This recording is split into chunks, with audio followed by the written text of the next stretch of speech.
Organisasi PPNI Rangkuto padu bersatu serta selaras, perawat Indonesia akan mampu angkat citranya di mata insan dunia.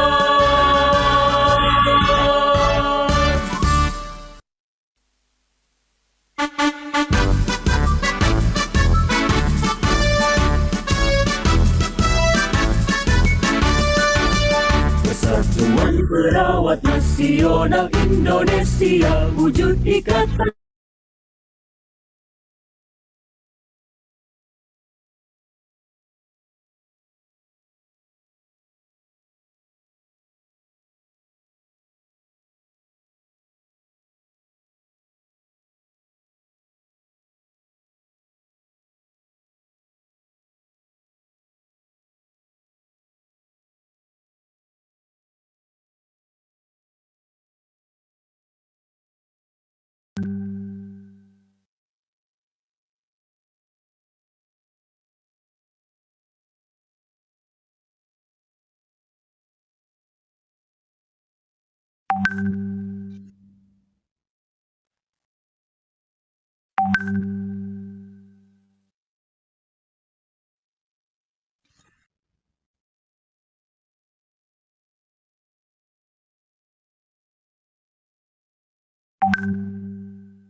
Baik, Assalamualaikum warahmatullahi wabarakatuh. Selamat siang sejawat perawat dari seluruh Indonesia. Saat ini adalah hari Senin, tanggal 11 Mei 2020. Kita akan kembali menyelenggarakan acara Zoominar, Daily Zoominar. Saat ini adalah session yang ke-8. Sebelumnya saya ucapkan penghormatan yang setinggi-tingginya kepada Bapak Ketua Umum kita yang sudah hadir di ruang meeting, kemudian pengurus DPP PPNI yang juga sebagian sudah ada di Zoom meeting ini. Tidak lupa saya ucapkan terima kasih kepada tim Satgas Penanganan COVID-19 DPP PPNI sebagai penyelenggara Zoominar ini. Dan tentunya ucapan terima kasih yang setinggi-tingginya buat para narasumber yang saat ini kita dedikasikan untuk Ikatan Perawat Mata Indonesia. Sejawat sekalian, hari ini kita akan membahas dan mengkaji lebih dalam tentang trias kegawat dauratan mata yang akan disampaikan nanti oleh Nurse Maya Lesmana Eskep. kemudian manajemen pemeriksaan diagnostik mata pada masa COVID-19 yang akan disampaikan oleh Bapak Bayu Lesmono, Nurse Bayu Lesmono. Saya mengingatkan sebagai host, bagi Anda yang sudah ada di ruang meeting Zoom, maupun yang sekarang sedang live, menonton live di YouTube, di streaming YouTube, silakan Anda mengisi registrasi awal,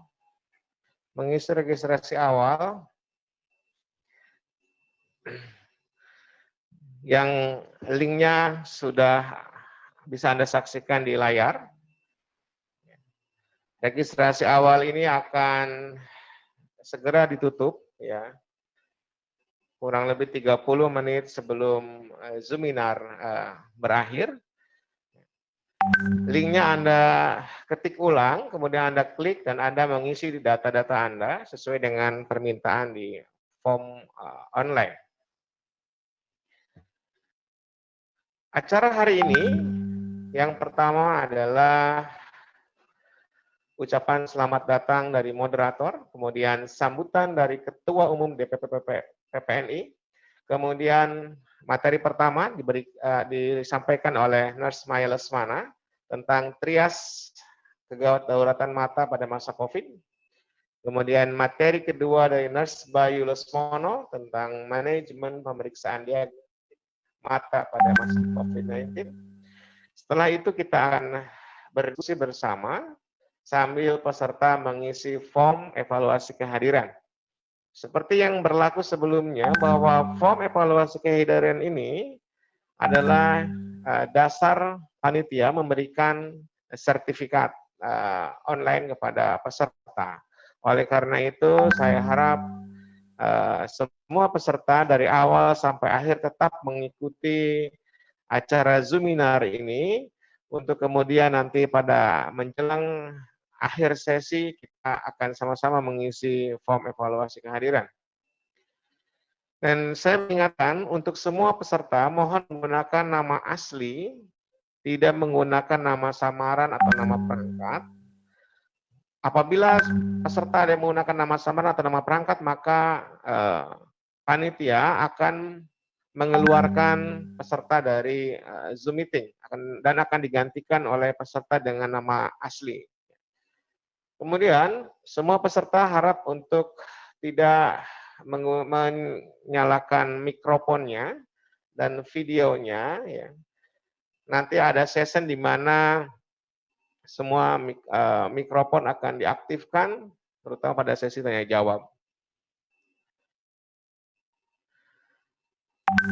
Satu hal yang harus saya sampaikan, bahwa sertifikat ternyata kita mengalami kendala teknis, sehingga dari sekian ribu orang yang mendaftar seminar sejak Zoominar pertama, baru sekitar 1.000 orang yang bisa terkirim sertifikatnya. Oleh karena itu, nanti teknis pemberian sertifikat, semua peserta kami persilahkan untuk mendownload sendiri sertifikatnya di website www.covid19ppni.id/daily Zoominar. Ya. Silakan dipantau terus karena secara bertahap tim penerbitan sertifikat akan terus mengupload data sertifikat Anda untuk kemudian Anda bisa mendownloadnya sesuai dengan nama Anda dan identitasnya. Baik, sejauh sekalian, acara kita akan segera dimulai. Untuk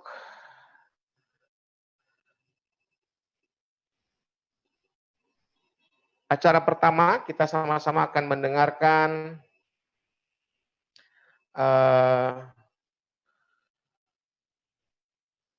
lagu Mars PPNI.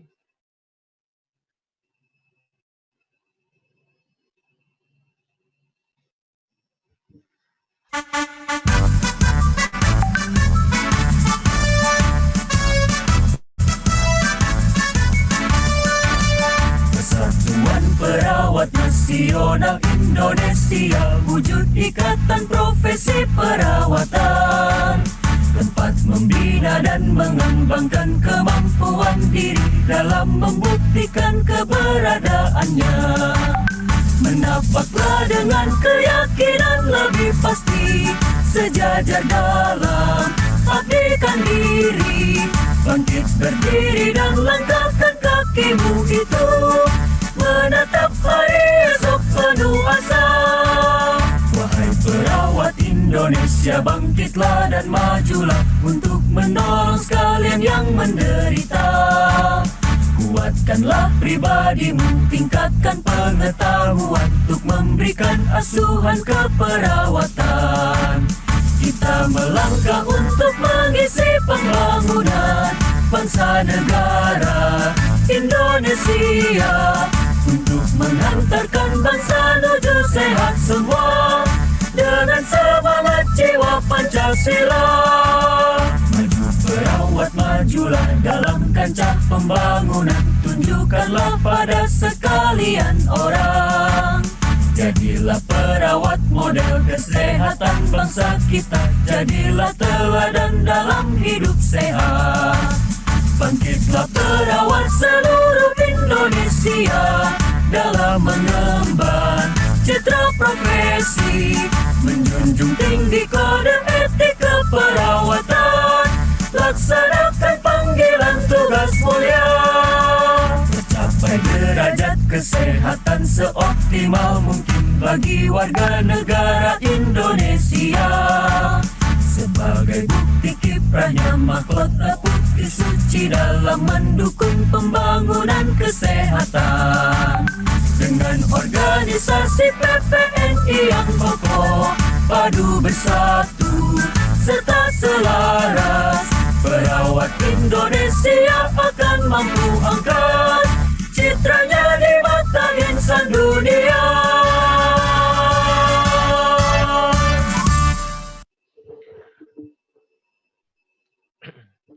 Sejawat perawat dari seluruh Indonesia, mohon disampaikan kepada rekan-rekan yang tidak bisa bergabung di Zoom meeting kita, bahwa saat ini Zoom meeting ini atau Zoominar kita disiarkan secara langsung di YouTube, di channel YouTube Bapena PPNI.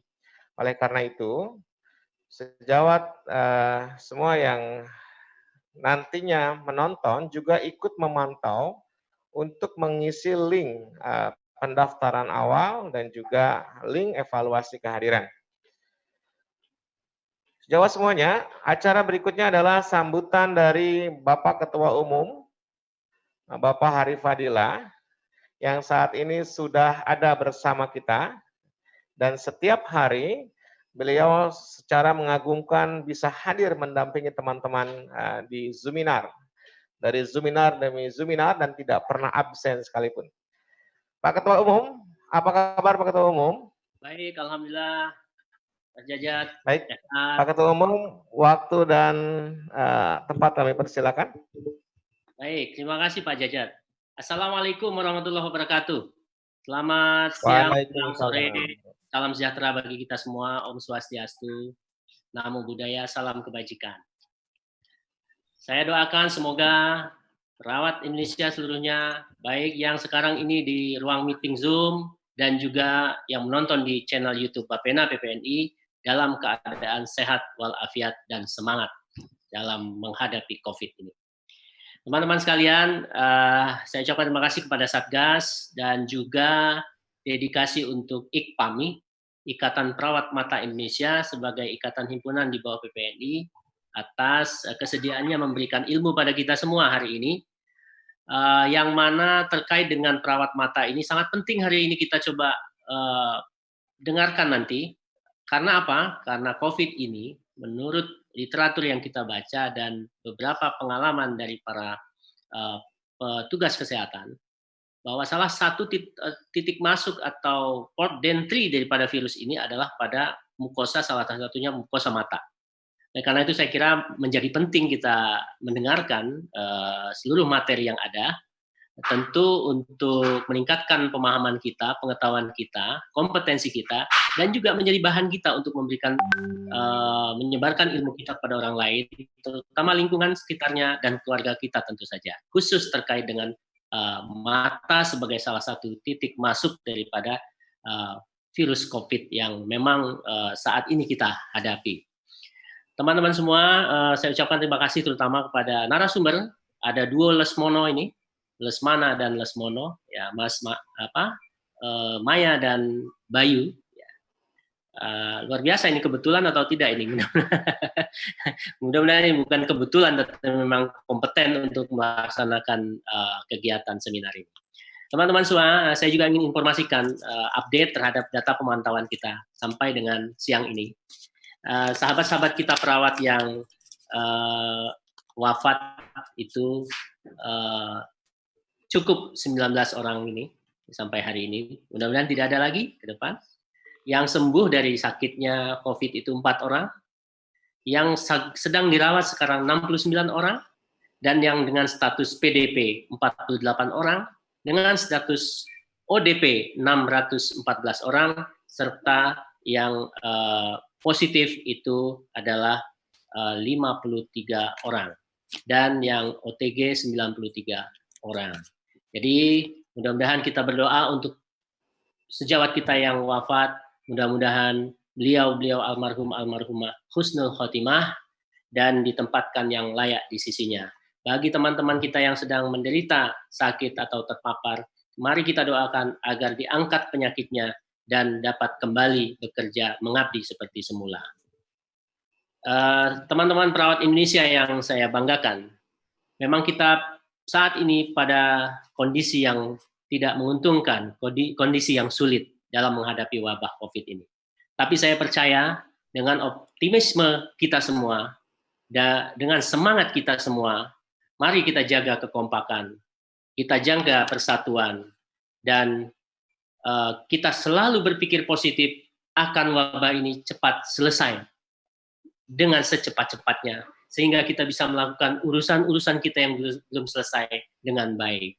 Itulah kiranya harapan kita, dan tetap jaga kesehatan masing-masing, jaga kesehatan keluarga. Terima kasih. Demikian, wabillahi taufiq wal hidayah. Assalamualaikum warahmatullahi wabarakatuh. Waalaikumsalam warahmatullahi wabarakatuh. Terima kasih Pak Ketum. Semoga Pak Ketum selalu sehat dan diberi kekuatan, sehingga tetap bisa mendampingi kami, terutama mendampingi Zoominar ini yang ditonton oleh ribuan perawat dari seluruh Indonesia sampai dengan season terakhir. Semoga juga Pak Ketum bisa memimpin gerbong PPNI untuk sama-sama melawan COVID-19 yang sangat membuat banyak kesedihan dan tentu kesulitan bagi semua pihak. Dan Pak Jajat, saya lupa. Ada informasi bahwa teman-teman kita di luar negeri juga menyaksikan ini, dan juga kemarin juga kami mendapatkan beberapa message dari perawat-perawat luar negeri yang ingin ikut memberikan ilmunya di Zoominar kita ini. Ya, satu saat kita akan undang sebagai guest host. Terima kasih. Sukses. Terima kasih Pak Ketua Umum. Saya kira Zoominar perawat ini adalah Zoominar yang fenomenal. Bahkan besok kita akan kedatangan pembicara tamu sekelas Mbak Najwa Shihab yang akan memberikan apresiasi terhadap acara ini dan juga perjuangan perawat melawan COVID-19. Jawat sekalian di seluruh Indonesia, jangan lupa yang menonton di YouTube Anda juga like, share, and subscribe channel kita supaya channel kita makin diperhitungkan oleh masyarakat, oleh pemerintah, dan juga oleh sejawat-sejawat yang lain dari seluruh Indonesia. Baik, untuk menghemat waktu, maka berikutnya saya berikan kesempatan kepada narasumber pertama kita untuk mempresentasikan materinya. Saya panggilkan Bapak Bayu Lesmono, Nurse Bayu Lesmono, yang akan memberikan materi manajemen pemeriksaan diagnostik mata pada masa COVID-19. Pak Bayu, monitor.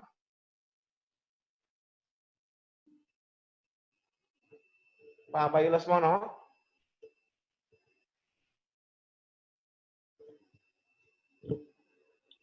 Mic-nya. Erwin, apakah Pak Bayu masih di dalam?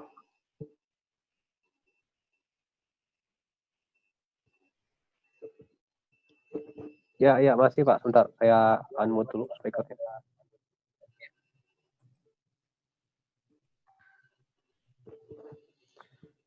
Oke, silakan Pak Bayu. Ya, sudah. Ya, Pak Bayu, kami persilakan. Waktu Pak Bayu 30 menit dari sekarang. Pak, ini belum bisa screen sharing, Pak. Mau dibantu dari sini? Bapak, tinggal tekan tombol share screen warna hijau, Pak. Di bawah. Bacanya host disable, partisipan screen sharing. Oh, sebentar. Oke, silakan sekarang. Bisa ya?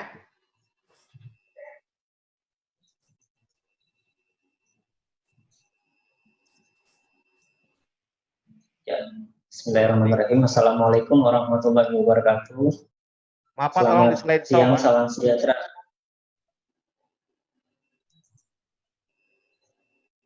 Selamat siang, salam sejahtera bagi kita semua, teman-teman. Terima kasih kepada para panitia dari seminar sesi ke-8 yang berlangsung berkat kerjasama Satgas COVID-19 DPP PPNI bekerjasama dengan Ikatan Perawat Mata Indonesia IPAMI. Terima kasih kepada teman-teman sejawat semua di seluruh Indonesia. Semoga sehat selalu. Hari ini saya dipercaya untuk membawakan materi tentang manajemen pemeriksaan diagnostik mata pada masa COVID-19. Baiklah, untuk mempersingkat waktu, langsung saja saya mulai untuk presentasi. Namun sebelumnya mohon maaf, kira-kira mungkin tanpa bermaksud untuk mengajari, hanya berbagi ilmu dan diskusi. Manajemen pemeriksaan diagnostik pada masa COVID-19. Kita akan mulai dalam beberapa agenda, yaitu pendahuluan, pembahasan, dan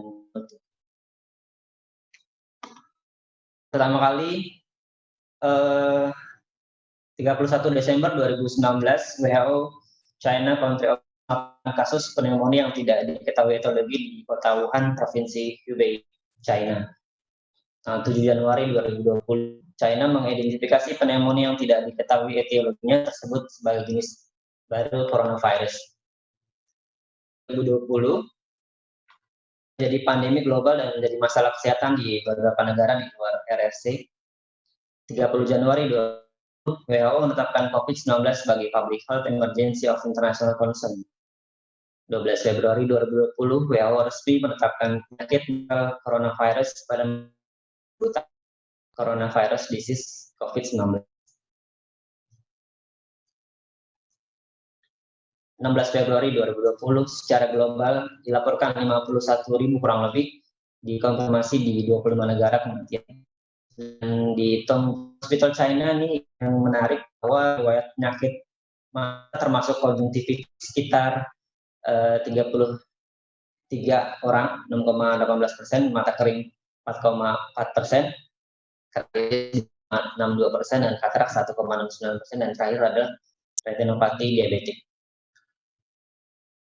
Baiklah, untuk di simptom tanda gejala yang biasa dialami pada pasien coronavirus, ini yang seperti teman-teman juga mungkin sudah lebih paham dan lebih tahu bahwa memang ada gejala demam, batuk, fatigue, produksi sputum yang berlebih, dan sakit kepala. Kalau di systemic disorder, fever, cough, fatigue. Hemoptysis, akut cardiac injury. Untuk di respiratorinya ada rhinorrhea, sneezing, sore throat, pneumonia.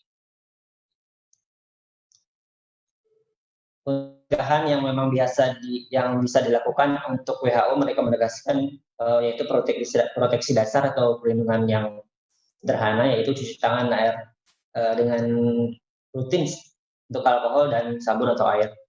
Melakukan etika batuk atau bersin, menjaga jarak dengan seseorang yang memiliki gejala batuk dan bersin dengan jarak minimal 1 meter. Berobat jika ada keluhan yang sesuai kategori suspek.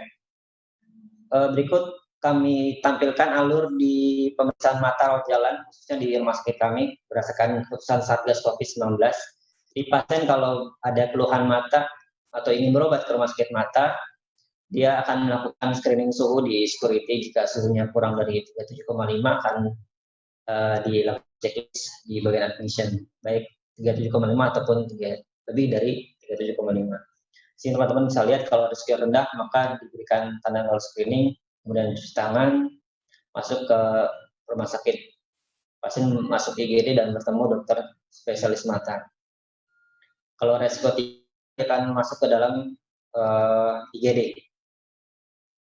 Jika kasusnya urgensi, masuk di sini di alur COVID, maka akan dirasa oleh dokter jaga di IGD. Berikut adalah pemeriksaan pasien yang kami lakukan di ruangan rawat jalan. Untuk di ruang rawat jalan kami menerapkan beberapa barrier, artinya di sini memang dokter dan perawat sudah melakukan berbagai macam perlindungan. Semuanya sekarang sudah ada akrilik yang memang dipasang di setiap slit lamp dan alat diagnostik. Pasien yang harus menggunakan masker, untuk pasien yang operasi menggunakan masker bedah. Untuk coronavirus ini, pemeriksaan mata merah risiko tinggi mengikuti alur yang ditetapkan. Pasien dengan risiko rendah dapat melakukan pemeriksaan di OPD atau di rawat jalan. Dan physical distancing untuk meminimalisir penyebaran COVID dan penambahan mekanik.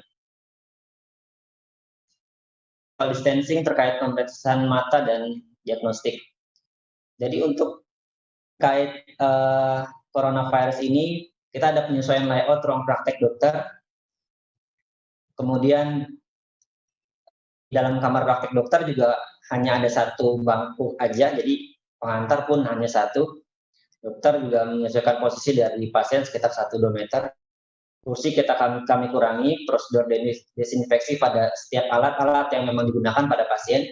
Semua yang disentuh oleh dokter dan pasien setiap kali selesai pasien, kita bersihkan dengan alkohol 75% sesuai dengan rekomendasi dari CDC. Pada saat pemeriksaan dengan slit lamp, pasien dokter tidak diperbolehkan untuk bicara. Diberikan pembatas acrylic shield pada slit lamp. Ruang konsultasi hanya satu bangku. Posisi dokter pemeriksa tidak boleh langsung membelakangi tembok, harus diberikan jarak minimal 1 meter.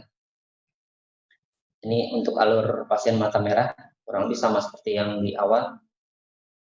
Untuk pencegahan dan pengendalian infeksi di ruang diagnostik, jadi beberapa barrier yang kami lakukan. Pertama, di masker bedah, yang teman-teman mungkin memang sudah tahu bahwa ini terdiri dari 3 lapisan material bahan nonwoven. Ada penutup kepala atau hair cap, pelindung dari kepala dan rambut dari percikan infeksius pasien selama perawatan. Kemudian ada pelindung wajah dari plastik jernih yang transparan yang menutupi wajah sampai dagu sebagai proteksi ganda bagi pasien. Dan yang berikutnya adalah pelindung mata atau Google berbentuk seperti kacamata yang terbuat dari plastik, digunakan sebagai pelindung mata yang menutup dengan erat area sekitarnya agar terhindar dari cairan cipratan mukosa. Untuk kami di ruangan diagnostik atau di ruang rawat jalan, ada stratifikasi level penggunaan APD yang kami lakukan, yaitu ada di level 1. Untuk level 1 di sini ada bagian administrasi atau bagian BDR, Basic Diagnostic Room, CDC, Comprehensive Diagnostic Center, dan OPD, termasuk farmasi dan kasir. Ini contoh penggunaan pemakaian APD yang kami lakukan di paket mata kami. Untuk kelengkapan APD sendiri ada baju OT, baju hair cap, surgical mask, sepatu, sandal kerja, dan face shield. Ini apabila tidak ada barrier mekanik yang membatasi. Teman-teman bisa lihat untuk slide coronavirus sendiri. Adapun upaya pembersihan dan desinfeksi rumah sakit mata termasuk di alat-alat diagnostik yang kami lakukan berdasarkan rekomendasi dari CDC, Center for Disease Control, bahan disinfeksi yang dilakukan yaitu cairan hipoklorit yang dicairkan dengan cairan alkohol minimal konsentrasi 70 atau 75%. Untuk disinfeksi tip tonometri, Goldman disarankan menggunakan alkohol 70% dan kita menggunakan tip sekali pakai, baik di di tonometri Goldman ataupun di tonometri eye care. Biasanya karena kami sudah tidak lagi menggunakan tonometri kontak karena memang dia bersifatnya aerosol, takut ada penyebaran coronavirusnya. Proses desinfeksi hariannya, permukaan benda yang sering kali disentuh seperti gagang meja, saklar, lampu dibersihkan, kita bersihkan 4 kali yang dilakukan oleh cleaning service. Slit lamp, komputer, dan alat lain juga dibersihkan dengan alkohol yang dilakukan oleh perawat kami yang di ruangan. Untuk aplikasi sendiri di diagnostic center, kami sudah menerapkan berbagai macam langkah. Yang pertama, kami sudah membatasi tempat duduk. Yang seperti teman-teman lihat, memang tadinya ini ramai sekali, penuh sekali, cuman memang semuanya pasti terdampak. Sekarang pasien pun juga sudah cukup jauh menurun gitu. Untuk staf penempatan juga tidak lagi berdekatan, memang sudah diberikan jarak, tidak boleh rapat. Semua alat-alat diagnostik kami sudah menggunakan akrilik, semuanya dibatasi. Untuk aplikasi di diagnostic center yang kami lakukan, semua permukaan alat ini digunakan pembersihan dengan menggunakan kain yang memang sifatnya tidak merusak dari alat tersebut. Kita tidak menggunakan cara pembersih yang sifatnya abrasif atau jadi nanti bikin alatnya rusak. Kemudian kita menggunakan alat-alat dengan bahan kain yang halus. Untuk paper chinrest atau chinrest paper kita selalu ganti pada setiap pasien. Ini beberapa aplikasi yang kami lakukan di alat-alat di diagnostik, yaitu untuk di salah satunya di HFA3 atau di perimetri Humphrey, dan chinrestnya dibersihkan setiap pasien. Kemudian kita melakukan pembersihan pada bagian forehead strap-nya, kemudian di handrest untuk pasiennya. Kalau di OCT Sirus 5000 ini untuk pemeriksaan lapisan syaraf mata, kita menggunakan forehead dan chinrestnya itu selalu dibersihkan setiap kali pada pasien. Pasien respon buton yang biasanya pasien untuk klik tombol pada saat pemeriksaan, itu juga dibersihkan. Ini di Clarus 500 untuk pemeriksaan foto syaraf mata. Kita bersihkan forehead sama chinrestnya dibersihkan pada setiap kali pasien.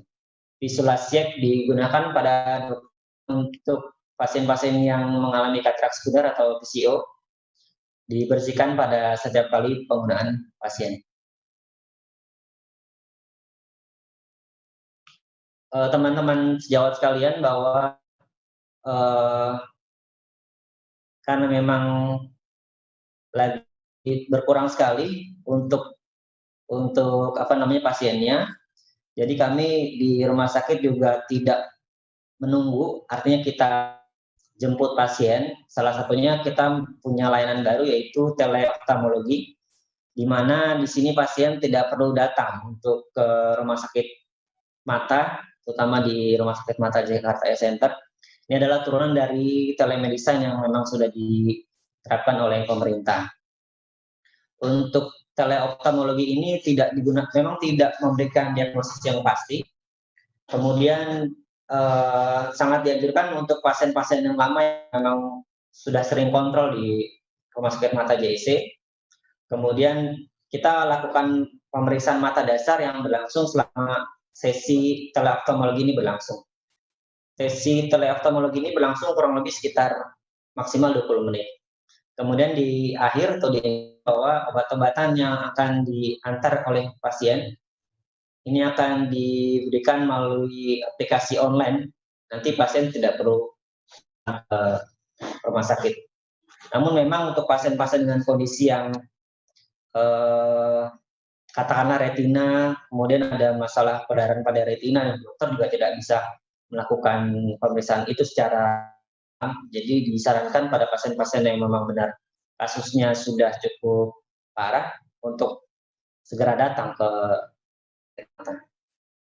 Dari saya cukup sekian, mohon maaf jika ada kekurangan. Billahi taufiq wal hidayah. Wassalamualaikum warahmatullahi wabarakatuh. Terima kasih Pak Bayu, presentasi yang luar biasa.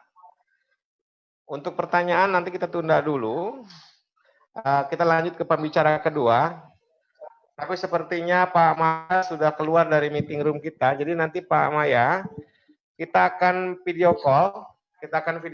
Nanti saya akan tampilkan slide Bapak di layar. Bapak sudah nampak ke Zoom? Ya, Bapak pantau video call aja. Nanti saya tampilkan slide Bapak. Bapak tinggal mulai presentasi dan saya loudspeaker ini, Pak.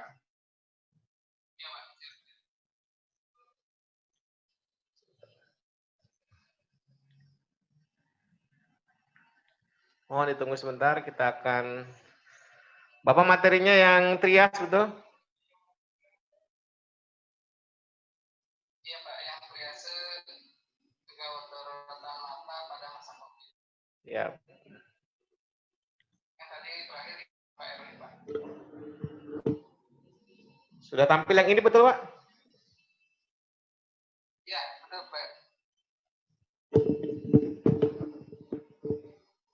Baik Pak, Bapak silakan lanjut saja dengan presentasinya. Ini sudah tampil di online di Zoom meeting dengan YouTube, Pak. Iya, terima kasih Pak Jajat. Assalamualaikum warahmatullahi wabarakatuh. Waalaikumsalam. Selamat siang Bapak Ibu semuanya. Salam dari Bandung untuk seluruh perawat di Indonesia dan seluruh perawat mata, Ikatan Perawat Mata Indonesia yang bisa masuk ke seminar ini.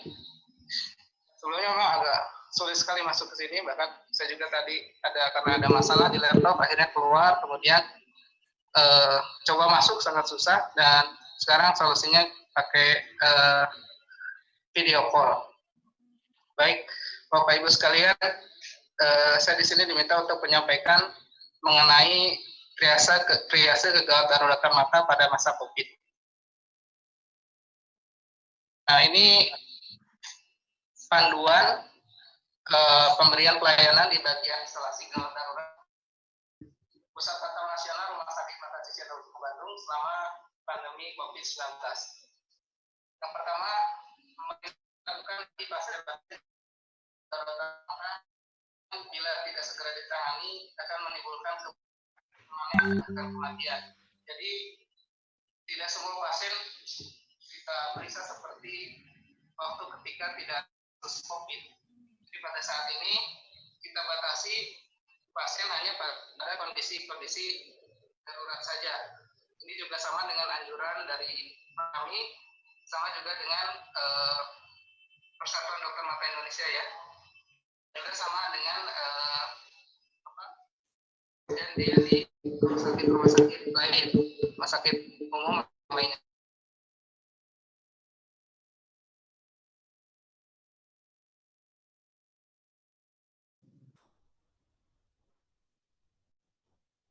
Izin Pak moderator, mungkin suaranya didekatkan dengan headset atau speakernya biar lebih jelas suaranya.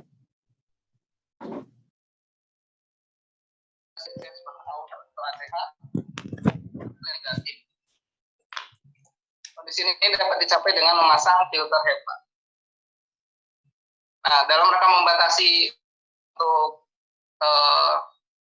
berobat tadi, kami sampai juga himbauan pemeriksaan mata hanya jika keadaan gawat darurat. Selain kedua, Pak mohon izin. Halo Pak Jat, mohon izin di slide kedua ya. Ini anjurannya seperti ini, masukkan ke dalam website kami, kemudian di poster-poster juga dibuatkan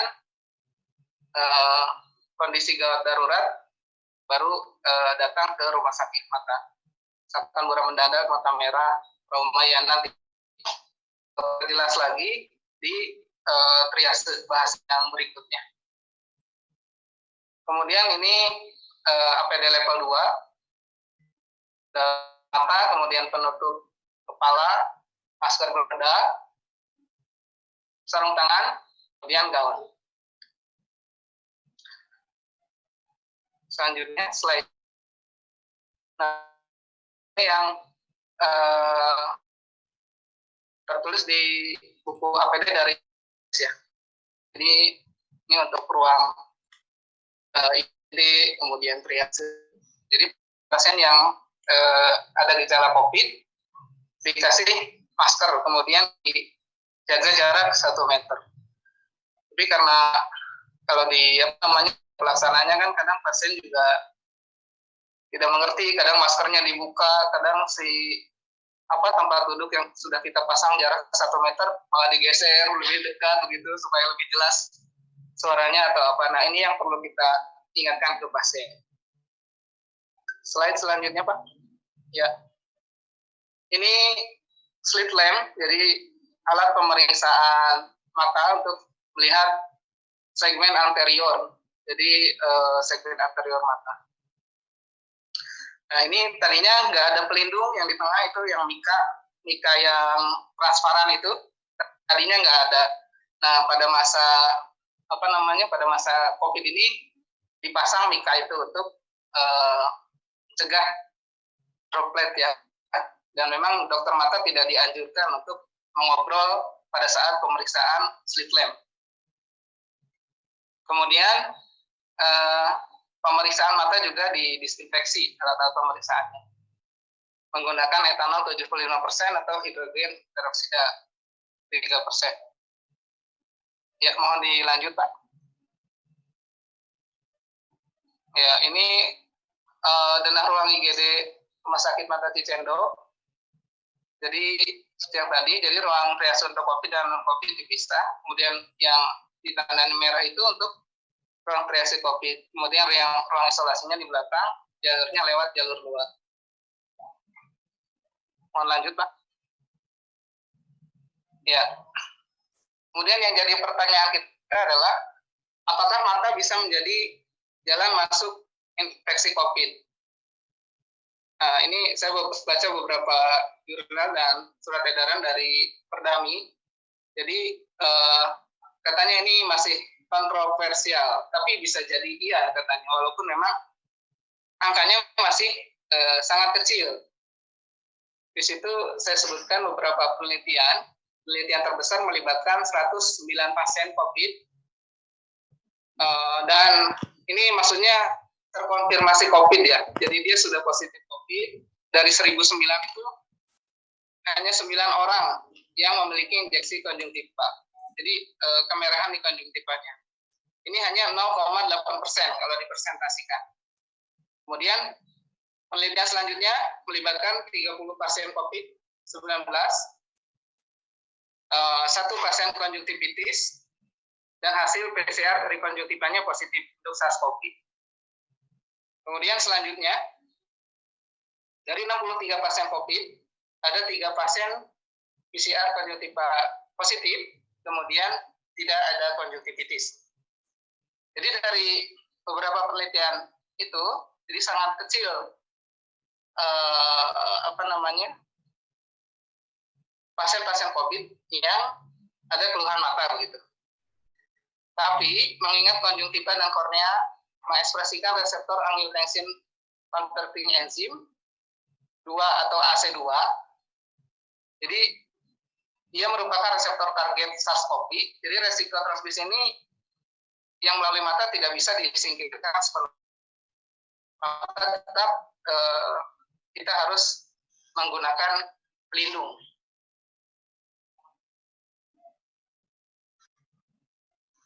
Kemudian selanjutnya, apakah COVID-19 memiliki manifestasi klinis di mata? Nah, dari beberapa penelitian tersebut, jadi konjungtivitis bukan gejala klinis yang sering ditemukan pada COVID-19. Tapi pada daerah terjangkit bisa jadi orang yang dengan keluhan COVID-19 itu datang dengan keluhan mata. Jadi tetap kewaspadaannya tetap kita lakukan. Kemudian masuk ke screening dan triase. Jadi sebelumnya mungkin barangkali kita perlu perjelas dulu terkait screening dan triase. Sebenarnya mirip-mirip, jadi mirip-mirip saja sudah begitu ya. Jadi screening itu adalah penyaringan. Jadi menyaring pasien untuk dimasukkan ke dalam kriteria tertentu. Contohnya kan yang screening COVID untuk menyaring untuk dimasukkan ke PDP atau ODP atau OTG. Kemudian triase adalah untuk menentukan prioritas penanganan pasiennya, yang mana yang gawat darurat kan begitu. Walaupun sebenarnya triase sebenarnya masuk screening juga katanya. Itu dari buku KARS yang barangkali sudah sama-sama kita baca. Nah, ini untuk screening COVID. Jadi screening yang dilakukan di kami, pertama screening COVID, kemudian screening IGD. Jadi untuk melihat kebutuhan apakah pasien ini memang bisa dipenuhi kebutuhannya di IGD atau tidak. Screening COVID-nya yang, mohon izin yang selanjutnya Pak, slide-nya. Ya, ini untuk screening COVID-nya yang formulir yang diupdate tanggal 26 Maret. Ya, mohon lanjut Pak. Nah, untuk triasenya, karena kita rumah sakit mata, ada triase umum, kita adaptasi dari Australian Triase Scale ya, ATS. Kemudian triase mata, ini triase mata Australian Scale. Nah, jadi kenapa dibedakan triase umum, triase mata? Karena memang kegawat daruratan umum dan kegawat daruratan mata agak berbeda ya. Walaupun nanti kegawat daruratan umum itu tetap diposisikan lebih utama daripada kegawat daruratan mata. Nah, kegawat daruratan umum ancamannya adalah ancaman jiwa. Sedangkan kegawat daruratan mata adalah ancamannya fungsi penglihatan.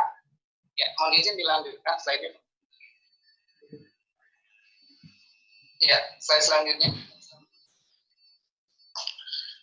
Nah, triase mata yang pertama, ini yang kami adaptasi dari ATS, Australian Triase Scale.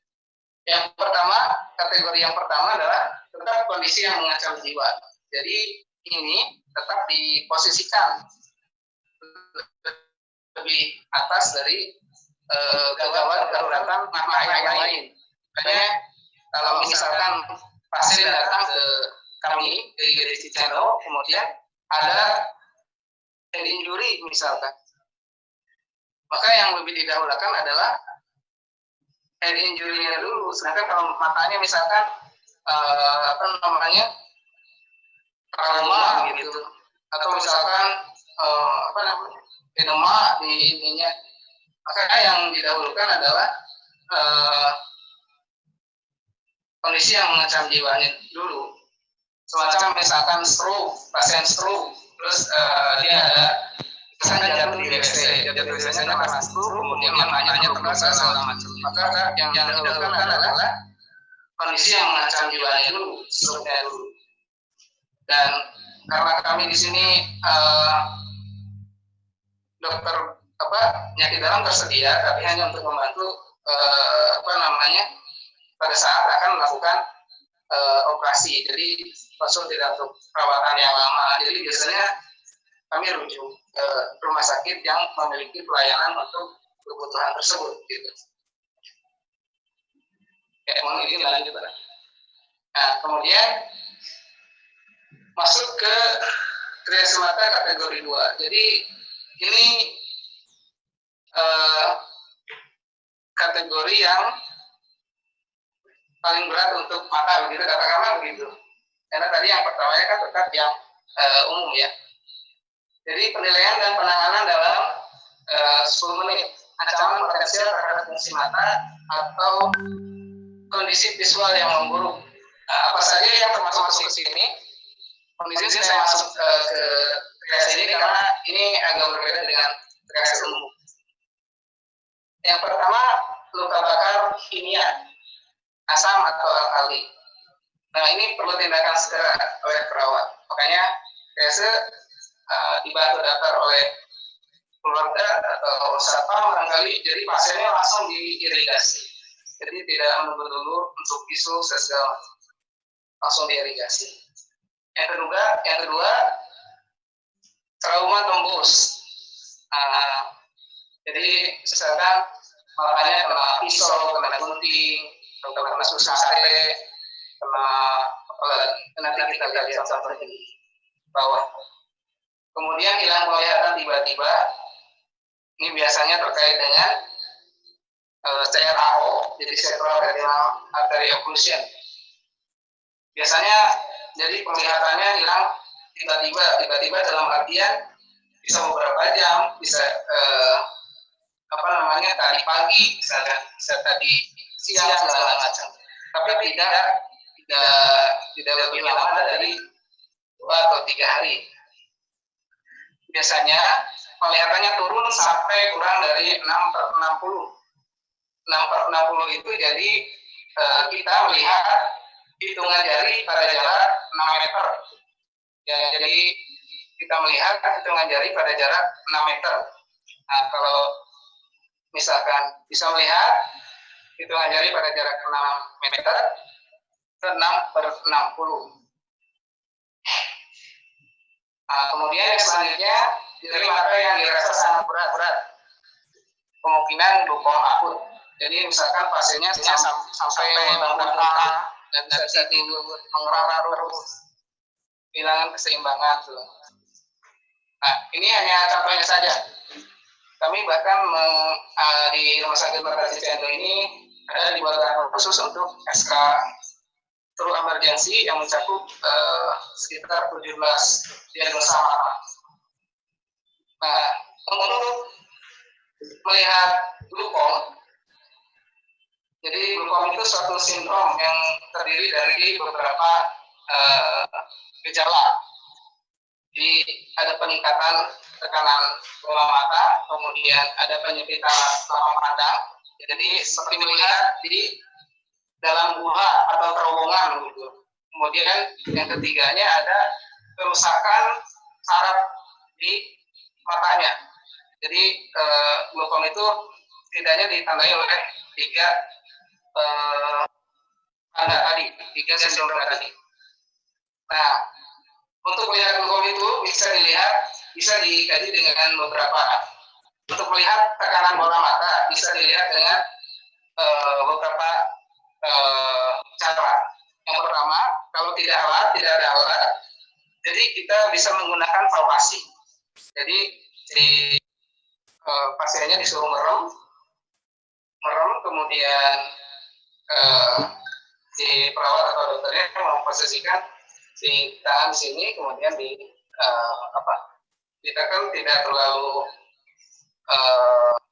tidak terlalu keras, tapi harus ada pembanding kiri dan kanan. Nah, itu yang pertama. Kemudian yang kedua bisa menggunakan non-kontak tonometri. Nah, ini yang terlihat gambarnya ini non-kontak tonometri. Ada juga kalau dulu tonometer SIOS. Ada juga aklanasi ya, tonometer aklanasi. Nah, pertanyaannya apakah ada tindakan mata yang bisa menciptakan aerosol? Nah, ini si tonometer non-kontak tonometri ini, jadi kan dia meniup gitu dengan itu, sehingga kalau ada air mata dia bisa kalau bahasa Sundanya muncrat atau apa ya. Jadi dia menjadi partikel-partikel kecil, sehingga ini menjadi berbahaya seperti halnya droplet ketika pasien nCoV-nya batuk begitu. Jadi ini untuk di kami ini pada masa COVID ini untuk pasien COVID tidak dianjurkan menggunakan non-kontak tonometri. Di sini selanjutnya Pak. Nah, ini contoh reaksi mata kategori 2 yang tadi ya. Yang pertama ini glukom.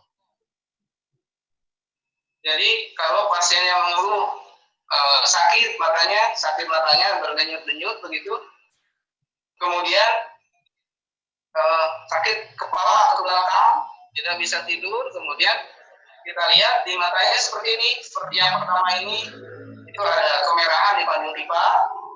Kemudian Bapak Ibu sekalian bisa lihat di korneanya itu seperti berawan putih gitu ya. Nah ini, jadi kalau di kornea katanya. Kemudian pupilnya juga semi dilatasi, agak membesar, dan pasiennya mengeluh nyeri.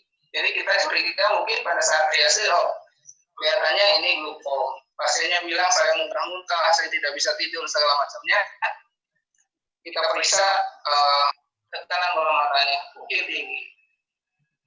Kemudian yang berikutnya ini trauma tembus ya, bisa kena pisau, tusuk sate, pulpen, atau apa namanya? Ini juga bisa apa namanya? Ujung kertas bisa, ujung plastik bisa, yang bisa buat makanan begitu. Nah ini prolap iris, jadi irisnya keluar. Nah kemudian ini trauma kimia basah. Ini bisa seperti ini, ya apa namanya? Korneanya sudah memutih. Ini sudah tidak bisa di apa-apa lagi, paling nanti dokter barangkali menyarankan untuk campak kornea. Nah, Bapak Ibu sekalian, pada trauma kimia ini, trauma kimia basah, jadi dia lebih berbahaya dari trauma kimia asam. Trauma kimia asam suka mikir ya. Trauma kimia basah misalkan kalau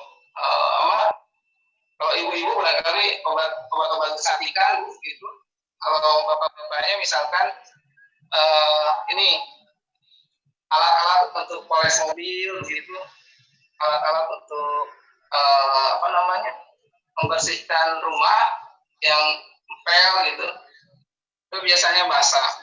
Dan ini lebih berbahaya karena bisa mulai protein kimia, kemudian si zatnya masuk ke dalam mata sehingga merusak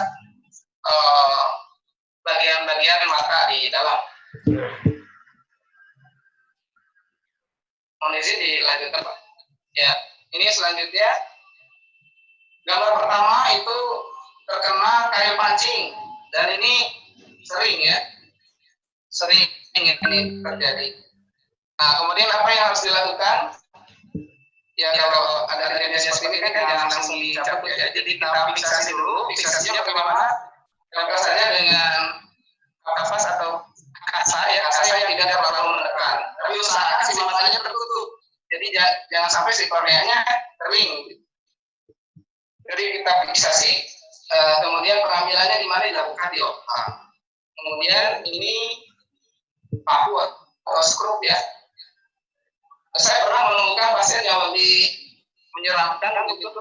Jadi yang masuk ke matanya itu ringgis ya. Ringgis itu yang buat bongkar batu gitu, buat yang bongkar batu atau bongkar tembok. Jadi kejadiannya pas pasien sedang bongkar tembok, kemudian tembok di belakangnya itu akhirnya si ringgisnya itu masuk ke dalam mata. Kurang lebih sekitar setengah meter, jadi si ringgisnya lancap. Kemudian ada untungnya si ringgisnya itu terpisah dengan kuat, jadi tidak bergerak-gerak.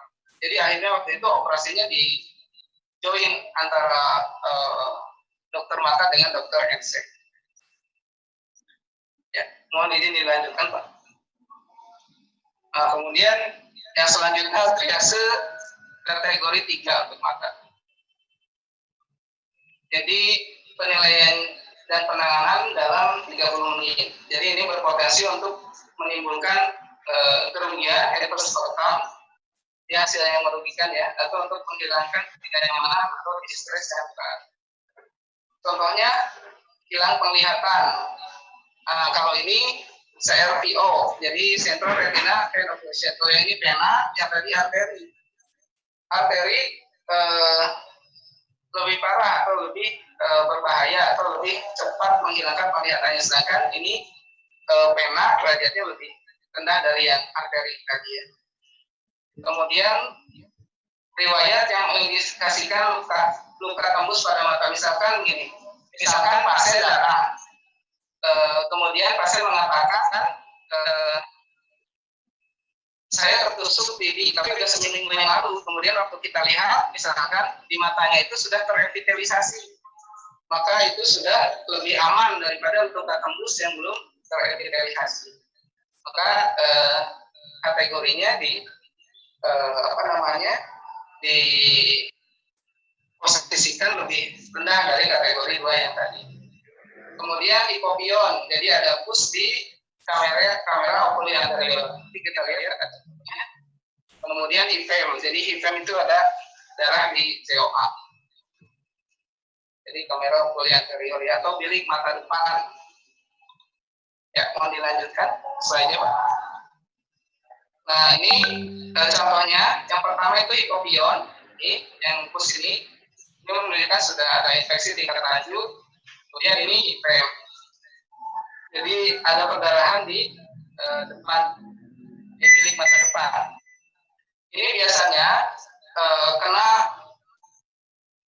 trauma tumpul, misalkan bisa kena pukul, bisa kena tenang, bisa kena jadi hati-hati Bapak Ibu yang suka main bulu tangkis, kemudian bola tenis juga sama seperti ini. Kemudian yang dilanjutkan. Ya, ini selanjutnya yang krease matrix kategori 4. Jadi ini sebenarnya sudah dekat-dekat ke aman gitu ya, tapi memang masih ada keluhan. Penilaian dan penanganan dimulai dalam 60 menit. Jadi ini juga sama, menimbulkan hasil yang merugikan, ketidaknyamanan, stres, tapi ini derajat keparahannya lebih rendah daripada yang kategori 3 tadi. Apa saja yang ada di sini? Corpus alienum, jadi ada benda asing di matanya, bisa di korneanya, bisa di corpus superior, inferior, ataupun bisa di conjunctiva bulbinya. Kemudian yang selanjutnya ini yang tidak tembus ya, kalau yang tembus tadi masuk ke yang kategori 2. Kemudian mata merah yang nyeri. Kemudian yang selanjutnya flash burn. Jadi ini contohnya kayak ini, kayak misalkan orang yang bekerja di bengkel sudah mengelas, kemudian malamnya dia datang ke IGD, mata saya sakit. Kemudian ketika IGD ada riwayat melakukan pengelasan. Jadi si asap atau uap lasa itu kan panas, jadi dia membuat si korneanya jadi teriritasi atau abrasi. Kemudian yang termasuk kategori ini juga adalah peningkatan tiba-tiba jumlah plotters. Jadi plotters itu seperti melihat lalat begitu, lalat berterbangan gitu. Tapi sebenarnya nggak ada. Seperti melihat lalat atau mungkin seperti melihat rambut ya. Jadi tergantung pasien keluhannya bagaimana. Nah, terutama dengan riwayat sebelumnya. Ini kemungkinan retinal detachment. Kemudian flash juga sama seperti ini, melihat kilatan itu kilatan cahaya foto gitu. Jadi seperti melihat itu berkilat gitu, kemungkinan itu ada retina. Kemudian yang selanjutnya small hipem. Kalau yang tadi hipemnya hipem yang agak penuh. Kemudian ini small hipem yang sedikit saja, Jadi ada jumlah tertentu yang bisa diserap sendiri oleh tubuh kita. Kalau misalkan tidak bisa diserap, ya dilakukan tindakan irigasi aspirasi atau pengambilan si darahnya atau hipem. Baik, mohon dilanjutkan, Pak. Nah, ini contoh korpal benda asing. Kalau di rumah sakit mata atau perawat mata barangkali ini sudah populer sekali gitu ya, kelilipan, kemudian ada benda asing. Ya, mohon dilanjutkan, Pak. Nah, ini triase mata kategori 5. Kategori 5 ini ya yang sudah aman lah ya. Yang sudah aman dan dilakukan pemeriksaannya di poliklinik. Contohnya apa? Konjungtivitis atau mata merah gitu ya. Kemudian blefaritis itu peradangan blefaro atau apa? Kelopak mata atas maupun bawah. Kemudian kalasion itu kalau bahasa Indonesianya bintitan, Indonesia atau bahasa Sunda bintitan, jadi di matanya ada semacam bisul kecil. Gitu. Kemudian dry eyes atau mata kering, kemudian riwayat kloter jangka panjang, artinya seperti melihat orang terbangnya segitu-gitu aja dari lama gitu, nggak berubah, nggak bertambah, nggak berubah, nggak ada penurunan penglihatan seperti itu. Jadi riwayat kloter jangka panjang. Nah, ini untuk triasenya. Jadi saya bahas ini karena memang agak berbeda dengan triase umum. Nah, kemudian pada saat melakukan triase ini, tadi seperti yang sudah disampaikan di atas, jadi kita menggunakan APD ya, APD tipe APD tingkat 2 ya, tingkat 2. Dan kemudian pasiennya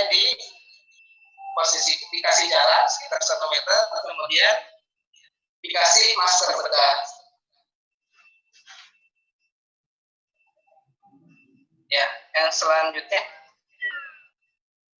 Nah, ini karena tadi terkait dengan pembatasan jumlah pasien, jadi yang diterima atau dimasukkan adalah pasien-pasien dengan kondisi gawat darurat ya, mungkin gitu. Rumah Sakit Mata Cicendo membuat kriteria dalam masa pandemi COVID ini, membuat kriteria kasus gawat darurat. Ada sekitar 34 atau 38, jadi saya masukkan hanya beberapa saja sebagai contoh saja bahwa kami sudah membuat kriteria kasus gawat daruratan di Rumah Sakit Mata Cicendo. Baik, selanjutnya Pak.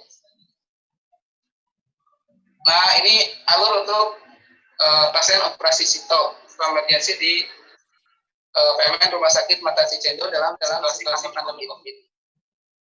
Jadi pertama, pasien dengan rencana operasi sito dari bagian mata ya, jadi disebutkan di ACC bahwa ini operasi sito, kemudian dilakukan pemeriksaan segala macamnya terkait dengan kondisi COVID ini. Ini perlu kita perhatikan betul. Yang terkait dengan barangkali ini sudah dibahas sebelumnya, kami juga dulu ya pemeriksaan lab, kita lihat pemeriksaan lab yang menjurus pada COVID apa saja. Barangkali saya tidak perlu bahas lebih lanjut. Kemudian ronsen toraksnya seperti apa? Perlu kita lihat dengan jadi selain dari tadi screening yang sudah dilakukan ya, misalkan screening ODP, PDP, untuk perlakuannya kesininya beda. Nanti kita lihat juga di sini. Kemudian selanjutnya penilaian klinis sistemik, koordinasi antara DPJP, IPD atau IKA dan anestesi. Jadi DPJP itu kan ketika akan dilakukan situ misalkan dikonsultasikan pada IPD atau IKA kalau pasiennya anak dan anestesi. Nah, kemudian ketiganya DPJP, IPD, IKA dan anestesi berkoordinasi untuk menentukan ini kita lakukan situ atau gimana, atau kita tunda dulu nanti situnya akan seperti apa. Jadi keputusan dari DPJP, PDIK, dan anestesi itu. Nah, kalau misalkan sudah diputuskan, baik kita lanjut ke situ, maka alurnya mengikuti alur selanjutnya. Jadi pasien terduga COVID ini di rapid test. Rapid test hasilnya positif segala macam, masuk ke ruang rawat cohorting. Nah, kalau tidak terduga COVID ya biasa saja. Nah, ini lanjutannya, mohon dilanjut, Pak. Ya. Nah, kalau misalkan pasien terduga COVID, selanjutnya di kamar operasi seluruh tim menggunakan APD level 3. APD level 3 itu yang pakai asma, kemudian sepatu, segala macam. Oke. Kemudian dirawatnya di ruang holding APD level 3. Kemudian pasca operasi, jika rapid test pasien sudah selesai, boleh pulang rawat jalan. Terapi dan edukasi karantina mandiri. Bila muncul gejala, dianjurkan ke rumah sakit rujukan dengan membawa form screening dari rumah sakit Cianjur. Apabila rapid test positif, ini dirujuk ke rumah sakit rujukan untuk pemeriksaan swab dan tata laksana selanjutnya. Ya, kemudian semua alur yang dilewati oleh pasien terduga COVID wajib dilakukan disinfeksi sebelum dan sesudah. Dan ini untuk misalkan transfer misalkan di IGD ke ruang rawat inap, ini kita sediakan jalur khusus yang tidak banyak dilalui oleh orang. Kemudian kita juga ketika akan melakukan transfer, kita koordinasi dengan security, dengan ruangan untuk menghindarkan ketemu dengan orang dalam perjalanannya.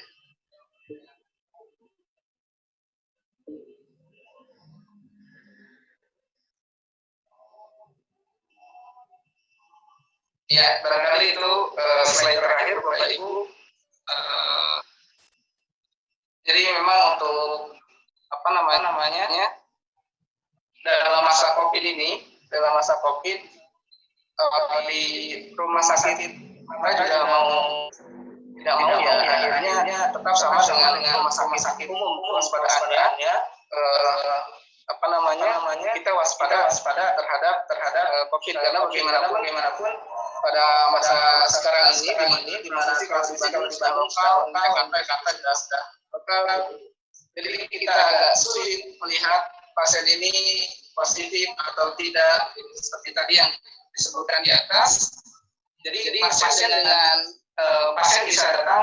positif COVID itu bisa datang dengan keluhan atau apapun pada akhirnya. Jadi akhirnya ya kita tetap harus waspada akhir. Baik, ini referensi yang digunakan. Ini selanjutnya. Terima kasih. Barangkali itu yang bisa disampaikan.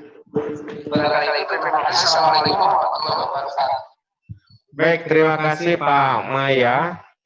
Walaupun terkendala jaringan, mudah-mudahan sejawat dari seluruh Indonesia bisa tetap mendengarkan suara Pak Maya dari Bandung. Tadi kita sudah lakukan dengan cara video call. Mungkin suaranya tidak sebagus kualitas aplikasi Zoom, tapi paling tidak apa yang dijelaskan oleh Pak Maya, saya harap sudah bisa ditangkap oleh teman-teman sejawat sekalian. Bagus sekalian, saat ini kita di ruang Zoom sudah mencapai 1.000 orang, dan di live streaming YouTube penontonnya saat ini 1.600. Jadi Pak Bayu dan Pak Maya saat ini sedang disaksikan oleh kurang lebih 2.600 orang perawat Indonesia dan perwakilan luar negeri. Dan saya sekarang akan memandu pada sesi diskusi. Saya akan memprioritaskan teman-teman yang sudah berkirim di chatroom. Pengirim pertama adalah Dia Kurniawati. Dia Kurniawati, saya harap Anda langsung bicara ke narasumber. Halo, Saudara Dia. Iya. Halo. Dia Kurniawati, apakah Anda monitor? Iya. Iya, halo ya. Halo. Halo. Dia Kurniawati ya. Iya. Iya, Pak, halo. Ya, silakan Halo. Anda bertanya langsung kepada narasumber. Iya, saya akan bertanya kepada Bapak Bayu Lesmana tadi mengenai tentang manajemen pemeriksaan diagnostik Silakan. pada pada masa COVID-19. Ya, Suaranya belum terdengar. sebentar. Ya, sebentar. Pak. Halo Pak, sudah? Apakah dia masih ada di ruang meeting? Silakan. Halo? Bagus suaranya, Pak. Sudah Pak? Ya, silakan. Bagus suaranya. Suara Anda tidak terdengar. Halo? Iya, saya akan bertanya kepada Nurse Bayu Lesmono. Nah, untuk manajemen pemeriksaan diagnostik mata pada masa COVID-19 itu penanganan untuk pada mata katarak bagaimana ya Pak ya?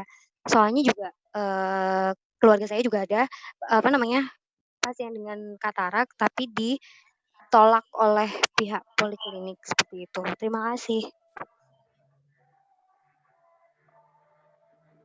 Ya, terima kasih. Pak Bayu mungkin silakan langsung direspon Pak Bayu. Sebentar.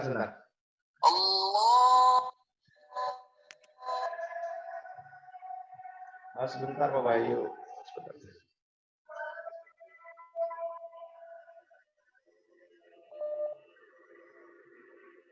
Silakan Pak Bayu. Ya, terima kasih Mbak Kurniawati ya tentang manajemen pemeriksaan diagnostik pada pasien dengan katarak.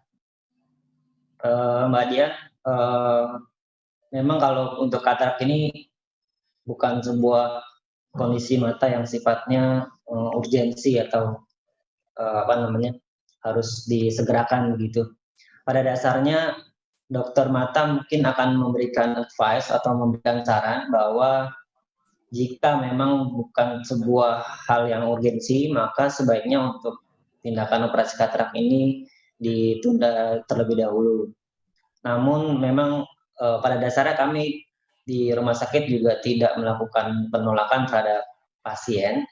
Jika memang pasien tetap bersikukuh untuk datang dan untuk melakukan pemeriksaan dan operasi katarak, maka banyak hal beberapa screening yang akan kami lakukan. Jadi memang diantaranya itu tadi dari bawah kami sudah menerapkan screening yang cukup ketat pada pasien yang semua keluhan mata, baik itu yang matanya merah ataupun tidak merah, kami lakukan screening. Dari screening tersebut, jika memang pasiennya lolos hasil screening, maka akan dilakukan pemeriksaan di ruang pemeriksaan awal. Dari bawah memang sudah lengkap sekali APD yang kami sediakan untuk barir sebagai antara perawat atau petugas kesehatan dengan pasien. Dari situ pasien akan diperiksa oleh dokter spesialis mata.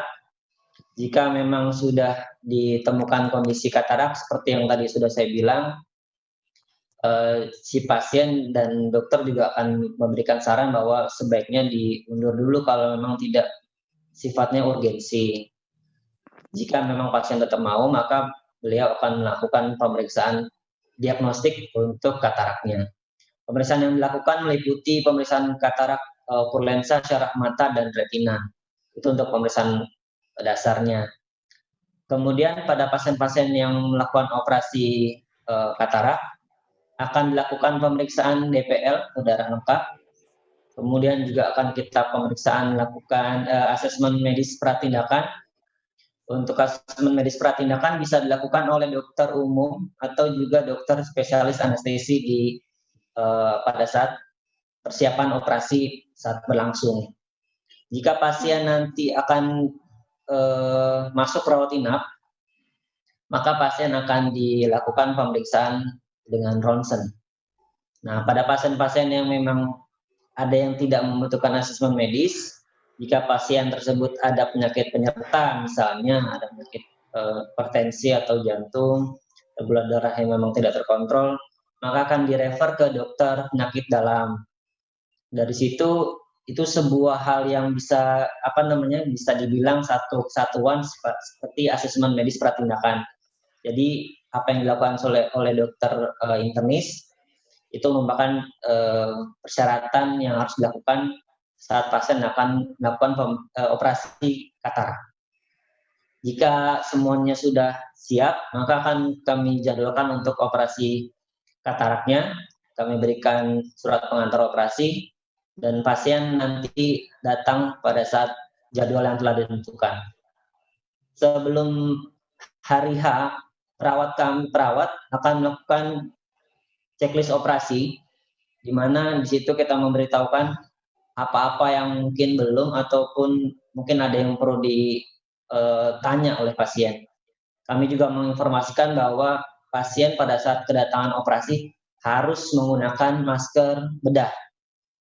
Untuk masker yang non bedah bisa digunakan oleh pasien saat pasien berkunjung di rawat jalan atau pasien berobat biasa. Demikian Mbak Dia. Baik, saya kira sudah sangat jelas. Pertanyaannya sudah terjawab. Kita lanjut ke pertanyaan kedua saja, yaitu dari Afisa Ayunda.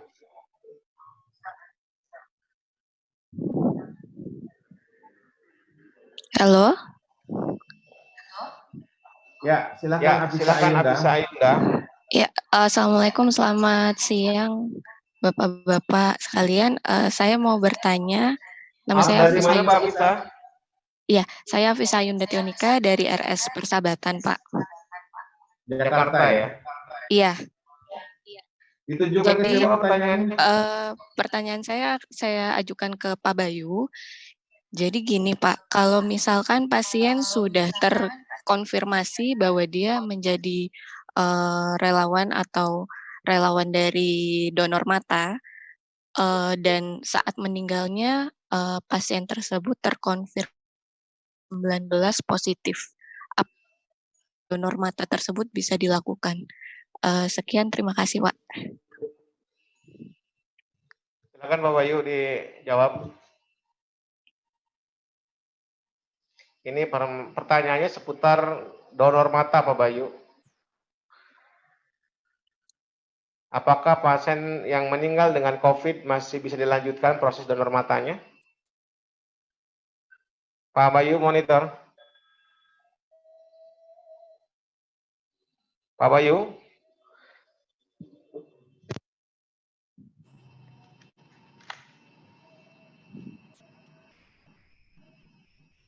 Sebentar.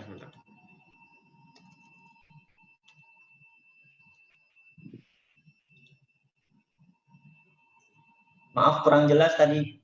Jadi sudah dari Afisa Ayunda di Rumah Sakit Persahabatan pada pasien yang meninggal dia sudah terkonfirmasi untuk mengikuti donor mata saat meninggal dengan status COVID-19, maka apakah prosedur donor mata tidak dijalankan? Dijawab untuk operasi tersebut tidak dilakukan, mengingat memang status kondisi pasien yang menderita COVID-19. Demikian Mbak Afisa. Ya. Jelas Pak Afisa? Iya, jelas Pak. Oke, terima kasih. Selanjutnya penanya dari Rumah Sakit Pusat Manggalewa, Pak Arif Fadilah. Pak Arif Fadilah, apakah masih monitor? Iya. Silakan Pak Arif Fadilah. Halo, Assalamualaikum warahmatullahi wabarakatuh. Perkenalkan, nama saya Arif Fadilah dari Rumah Sakit Pratama Manggalewa, Nusa Tenggara Barat. Apakah jika pasien yang dengan gangguan mata tersebut, jika sudah terinfeksi virus COVID, nah, apakah itu dilakukan operasi terlebih dahulu atau memang langsung ditangani langsung kayak seperti SOP-nya biasa. Terima kasih. Pak Maya bisa monitor? Mungkin Pak Maya bisa jawab gantian. Mohon maaf kurang jelas Pak pertanyaannya Pak, bisa diulang barangkali Pak. Halo Pak Jaja. Ya. Izin Pak, itunya tidak, saya kurang bisa mendengar dengan jelas apa yang ditanyakan. Iya Pak, apakah pasien yang terinfeksi COVID bisa langsung dioperasi atau harus keisolasi dulu Pak? Ya. Terima kasih. Jadi apakah pasien COVID bisa langsung dioperasi atau tidak gitu ya? Pertama kalau kasusnya tidak emergensi, maka pasien rujuk ke pusat rujukan COVID. Halo? Ya, halo Pak, lanjut Pak. Ya, jadi kalau pasien yang bukan dengan kasus emergensi, dia rujuk dulu untuk penanganan COVID ya. Nah, kemudian kalau untuk kasus emergensi mata, jadi nanti dilihat derajat emergensinya seperti apa Pak. Jadi seperti tadi alur yang sudah disampaikan pada presentasi saya, jika misalkan pasien ini adalah emergensi, maka dilakukan koordinasi dulu antara BPJP, kemudian IPDIK, kemudian anestesi. Apakah operasi bisa dilanjutkan atau tidak? Jika akan dilanjutkan, pasien dimasukkan ke ruang cohorting, kemudian di ruang operasi juga menggunakan APD level 3 lengkap. Tadi seperti yang disampaikan di presentasi halaman ke-25 dan 26 Pak, demikian. Terima kasih Pak Maya yang sudah menjawab pertanyaannya. Tadi jelas ya bahwa dilihat apakah ini kasusnya emergency atau bukan emergency. Kalau bukan emergency tentu diselesaikan dulu permasalahan COVID-nya. Saya kira itu Pak Arief. Apakah jelas?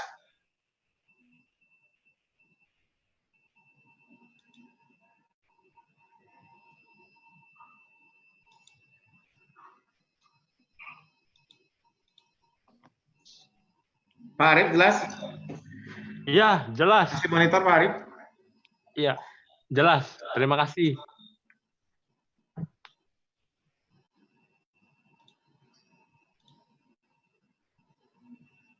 Bisa diulang Pak Arief? Maaf.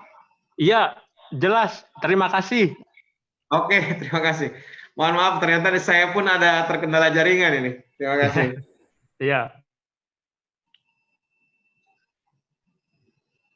Berikutnya adalah Ibu Yesi Mia Wardani.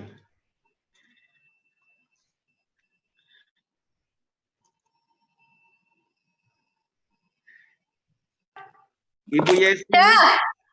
Halo. Ya, sekarang Anda berkesempatan untuk bertanya kepada narasumber. Saya persilahkan. Mama dipanggil. Halo.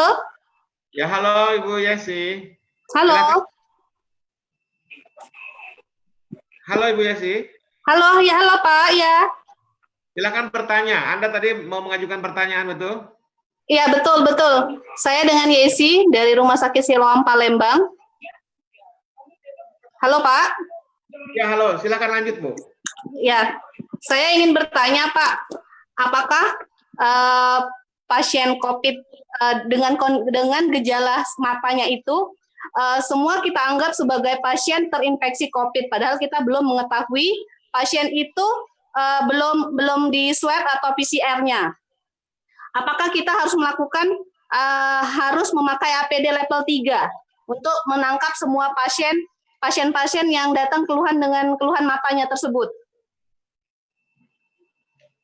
Cukup? Cukup, itu aja. Terima kasih Pak. Assalamualaikum warahmatullahi wabarakatuh.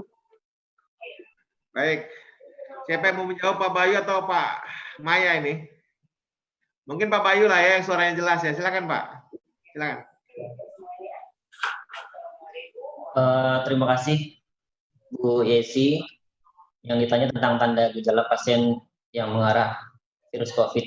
Jadi memang berdasarkan kondisi pasien yang tadi juga sudah ada di slide saya yang pertama, Bu, bahwa kalau misalnya pasien ini dari riwayat penyakit mata yang ada ya, jadi pasien-pasien yang ada 33 pasien ini dengan kondisi konjungtivitis yang sudah COVID, konjungtivitis ada 6%, kurang lebih mata kering ada 4%, keratitis ada 2,62%, katarak 1% kurang lebih, dan retinopati diabetik 0,94%.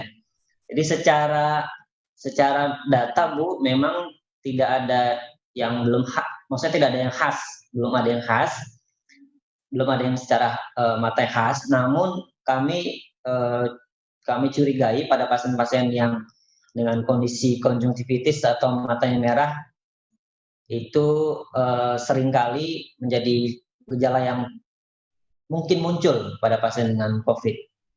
Jadi pentingnya screening, penting sekali screening yang kami lakukan di bawah pada saat pasien sebelum masuk di lobi di rumah sakit. Sampai saat ini pun pasien juga banyak yang numpuk di bawah, dalam artian memang begitu pasien tersebut mata merah nanti akan langsung dianjurkan ke IGD. Kemudian nanti dari IGD baru menentukan bahwa apakah dia bisa naik ke rawat jalan ataukah harus dokternya yang turun ke bawah. Jadi tidak serta-merta langsung kita pakai APD yang tingkat yang tinggi begitu, Bu. Demikian. Gimana, Bu? Oke, terima kasih Pak atas jawabannya. Salam dari Palembang. Oke. Ya, terima kasih Bu Yesi. Terima kasih Pak, terima kasih. Ya, penanya berikutnya adalah Dwi Agustina. Kami persilakan kepada Ibu Dwi Agustina. Ya, selamat sore Pak. Assalamualaikum warahmatullahi wabarakatuh. Waalaikumsalam. Saya ingin bertanya ke Bapak Maya, Pak. Bisa juga sih Pak Bayu yang jawab, nggak apa-apa. Pak, pernah nggak Pak ada pasien dengan positif COVID-19, terus seperti apa gambaran kelainan matanya, atau seperti gambar, mungkin Bapak punya foto atau gambarnya? Lalu saya dari Rumah Sakit Eka Hospital Bekasi, Pak, maaf.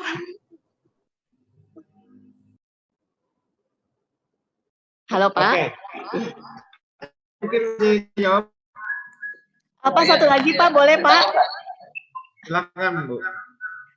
Lalu apakah ada ketentuan dari pihak rumah sakit Bapak terkait petugas, apakah ada pemeriksaannya untuk petugas kalau menangani pasien dengan COVID-19 dengan kelainan mata, seperti itu? Terima kasih. Terima kasih Bu. Pak Maya, silakan Pak Maya. Ya, terima kasih Ibu, Bapak. Jadi apakah pernah ada pasien yang COVID-19 masuk ke Cicendo? Saat ini memang belum ada yang COVID-19. Baru ada beberapa PDP. Jadi pasien dalam pengawasan ya Bu ya. Jadi PDP itu sudah sekitar 3 pertanyaan dia positif. Jadi kalau untuk PDP kita lakukan, kemudian rapid test.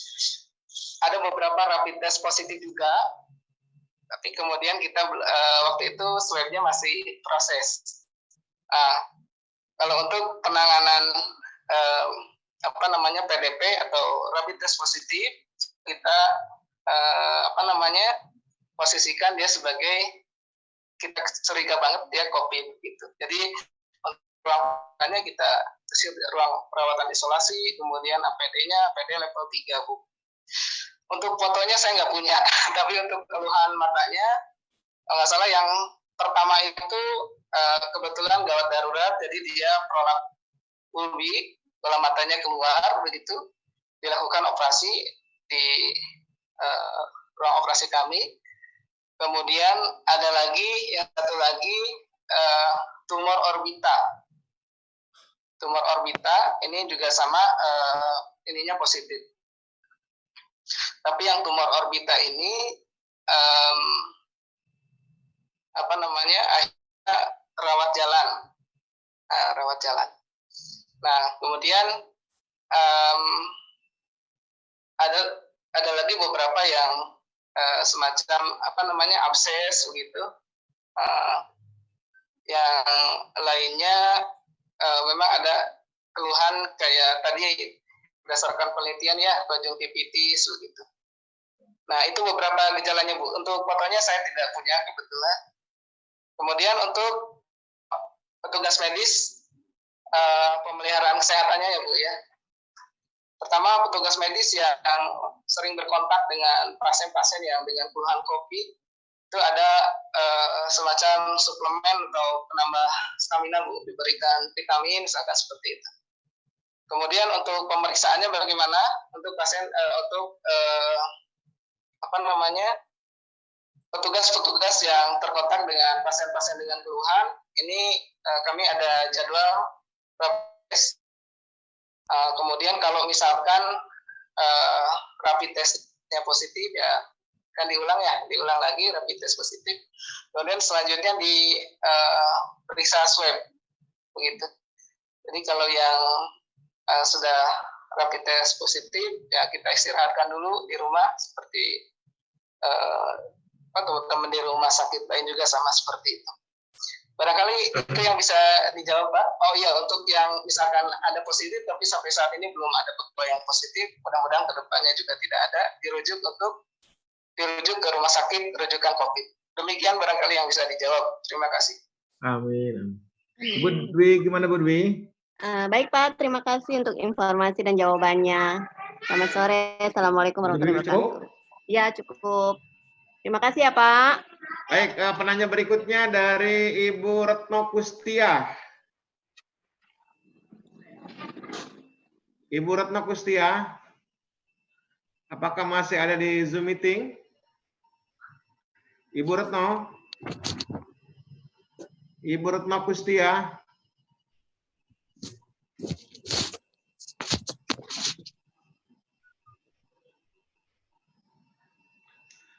Tidak ada? Kalau tidak ada, kita ke Muhammad Triora. Pak Muhammad Triora ada?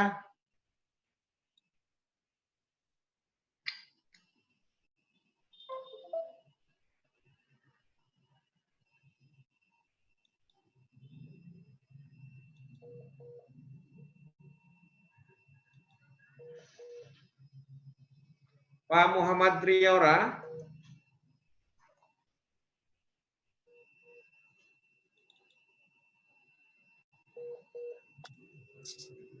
Halo. Pak Muhammad Triora. Halo. Ya Pak. Terdengar? Halo. Oke. Pak Muhammad Triora. Masuk? Masuk. Halo. Gini Pak. Perkenalkan nama saya Muhammad Triora Erkan. Saya mau bertanya. Kan gini kan lagi dalam siapa? Dari Poltekkes Kemenkes Padang, Pak. Oh, dari Padang bertanya kepada narasumber mengenai pelayanan rumah sakit ini, Pak. Kan kami ini kan gimana ya, Pak? Biasanya ada pasien yang konsul obat mingguan, ada konsul obat 2 mingguan. Nah, sekarang kan adanya wabah COVID ini, bagaimana selanjutnya? Kan dibilangnya karena kalau tidak darurat amat tidak ke rumah sakit. Nah, sedangkan kita yang pasien-pasien ini harus memiliki obat seminggu sekali, pergi ke puskesmas lalu dirujuk ke rumah sakit untuk meminta obat tersebut. Nah, bagaimana penanganan tersebut? Terima kasih. Silakan Pak Bayu, mungkin bisa dibantu. Terima kasih Ibu izin menjawab. Jadi kalau misalnya Di rumah sakit kami mempunyai layanan yang memang sudah menjadi turunan dari pemerintah, yaitu telemedicine, yang diaplikasikan menjadi teleoftalmologi. Dari situ memang sama sekali pasien tidak bertemu dengan dokter. Sebelumnya memang sudah ada pemeriksaan nanti yang akan dilakukan, pemeriksaan penglihatan mata dasar yang dilakukan selama sesi konsultasi berlangsung. Nah, pada pasien-pasien yang memang rutin kontrol dan memang obat-obatnya cukup keras begitu, atau obat-obatan yang memang dibutuhkan pasien, ini sangat terbantu sekali, Bu. Jadi memang sekarang pasiennya jadi cukup banyak, trennya meningkat dari per bulan naik. Di pasien-pasien sekarang begitu tidak bisa kontrol karena harus mengambil obat atau karena dia sudah harus berobat misalnya seminggu sekali atau sebulan sekali. Nah, mereka bisa memanfaatkan aplikasi teleoftalmologi ini, Bu. Jadi memang setelah selesai dari dokter, nanti obat-obatan tersebut akan dikirimkan ke pasien melalui aplikasi ojek online. Demikian, Ibu. Terima kasih Pak Bayu. Teman-teman, saya akan membuka sekarang pertanyaan bagi teman-teman yang mau bertanya. Silahkan Anda angkat tangan. Ya, sebentar.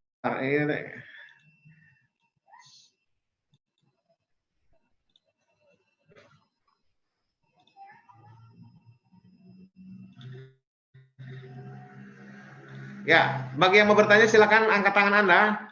Saya akan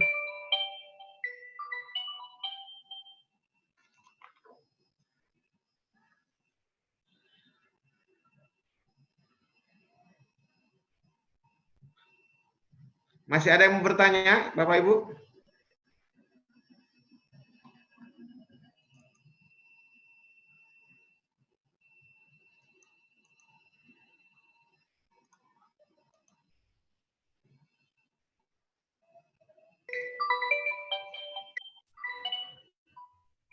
Ya, silakan yang mau bertanya angkat tangan, saya monitor di layar.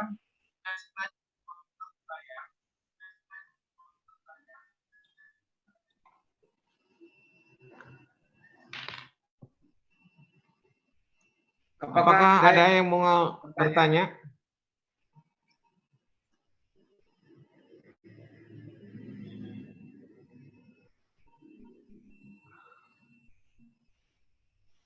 Oke, kalau begitu saya kasih ke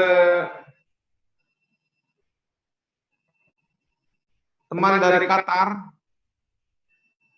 Ria Budi Sutoro, silakan. Terima kasih Pak atas waktunya. Assalamualaikum warahmatullahi wabarakatuh. Pertanyaan untuk Pak Bayu ataupun Pak Maya. Menarik sekali tadi presentasi yang telah diberikan. Terima kasih. Tadi menyinggung tentang adanya reseptor ACE2 yang berhubungan dengan SARS-CoV itu. Yang saya tanyakan adalah seberapa validkah informasi ini terhadap pasien yang berada di Indonesia? Apakah sudah ada penelitiannya mengenai hal itu, terutama di rumah sakit yang menangani pasien-pasien dengan mata seperti yang di CEC, yang di Pak Bayu ataupun yang di Pak ya seperti itu. Karena ACE ini kan diketahui sebagai ada penelitian yang menyatakan sebagai sebagai entry-nya daripada COVID-19 tersebut, seperti itu. Apakah betul itu relate enggak dengan pasien-pasien yang berada di Indonesia gitu? Karena kan ini kebanyakan masih kasus impor untuk COVID-19 di Indonesia. Apakah memang sudah terjadi kayak penularan secara di local transmission itu sehingga bapak-bapak yang bekerja di rumah sakit mata itu menemukan pasien ini gitu. Terus bagaimana dengan penanganannya, apakah sama ataukah bagaimana? Itu saja. Terima kasih, Pak. Silakan Pak Bayu atau Pak Maya yang mau jawab.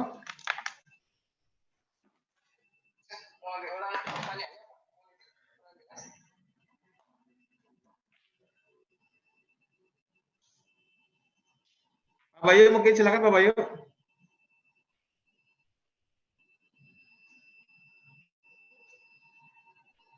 Di unmute Pak, di unmute. Ini masih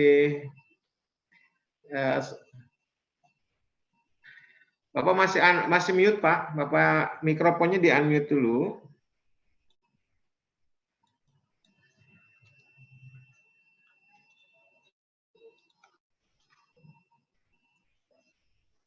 Halo Pak Jajat, mohon maaf pertanyaannya saya kurang menyimak jelas Pak. Sebentar Pak Bayu dulu. Pak Bayu, silakan Pak Bayu. Mungkin Pak Maya. Kalau mungkin nanti Pak Maya bisa nambahkan, karena memang dari sendiri rumah sakit di JC sendiri memang belum ada pasien yang terpapar COVID yang 19 yang terkonfirm gitu Pak. Jadi memang kalau untuk melihat dari pertanyaan dari Pak Ria Budi tadi, saya belum terlalu bisa ada jawaban yang lebih akurat begitu. Mungkin Pak Maya bisa nambahin Pak. Ya Pak Maya, pertanyaannya mengenai reseptor AC2 berhubung COVID Pak, apakah ini sudah seperti apa Pak? Silakan. Ya. Sebentar. Terima kasih Bapak. Sebentar. Oke. Ya. Ini untuk yang AC2 ya. Betul. Ya. Ya, jadi saya mengambil referensi dari referensi yang dipakai oleh Perdami, Persatuan Dokter Mata Indonesia, mengenai apa namanya, jadi konjungtiva dan kornea mengekspresikan reseptor angiotensin converting enzyme atau AC2 begitu. Namun apakah penelitian ini dilakukan sendiri di rumah sakit kami? Tidak, tapi ini mengambil dari referensi-referensi yang penelitian yang dilakukan di Cina itu pada masa COVID kemarin. Beberapa penelitiannya saya tuliskan di referensi di belakang. Barangkali itu yang bisa dijawab Pak. Baik, terima kasih Pak Maya. Pak Ria Budi. Ya, siap Pak. Ya, siap Pak Jajat. Pak Ria Budi pasti ada yang tanyakan? Saya kira ya cukup lah itu Pak, karena itu menarik menurut saya. Tapi kalau memang belum ada kasusnya di Indonesia, oke lah, itu berarti ngambil dari referensi dari luar negeri. Oke, terima kasih Pak. Baik Pak Ria Budi. Bapak Ibu sekalian, kita agak kesulitan saya mengatur lalu lintas karena di satu sisi Pak Maya ada di telepon saya, di satu sisi juga Pak Bayu ada di ruang Zoom, sehingga saya agak kerepotan ini mengatur lalu lintas. Saya mohon maaf kepada Pak Maya dan Pak Bayu.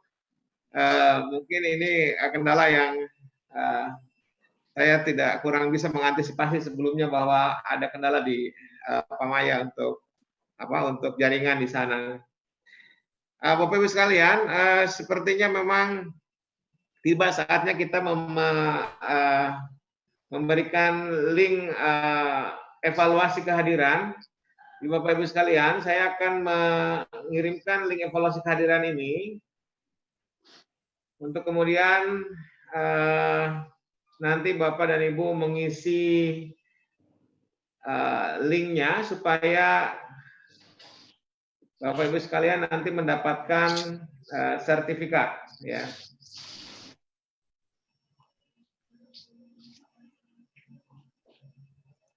Sebelumnya kami infokan bahwa sampai dengan saat ini penonton di YouTube juga masih luar biasa antusias.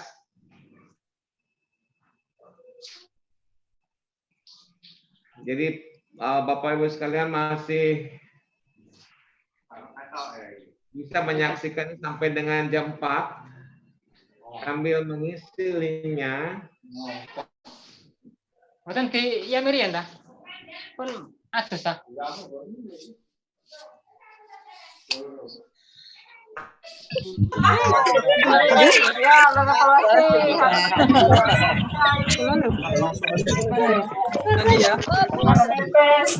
Ya, Ini. Janganlah begitu, guys. Udah dicat aja. Ya dicat itu. Ada yang ini.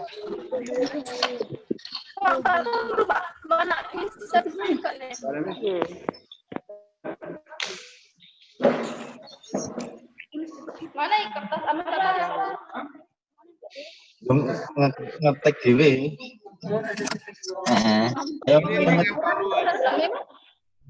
Kehadiran peserta, Bapak Ibu sekalian, dipersilakan untuk mengisi link ini, baik yang hadir di meeting room, Zoom, maupun yang di YouTube. Semua berhak jika Anda mengisi link registrasi akhir ini.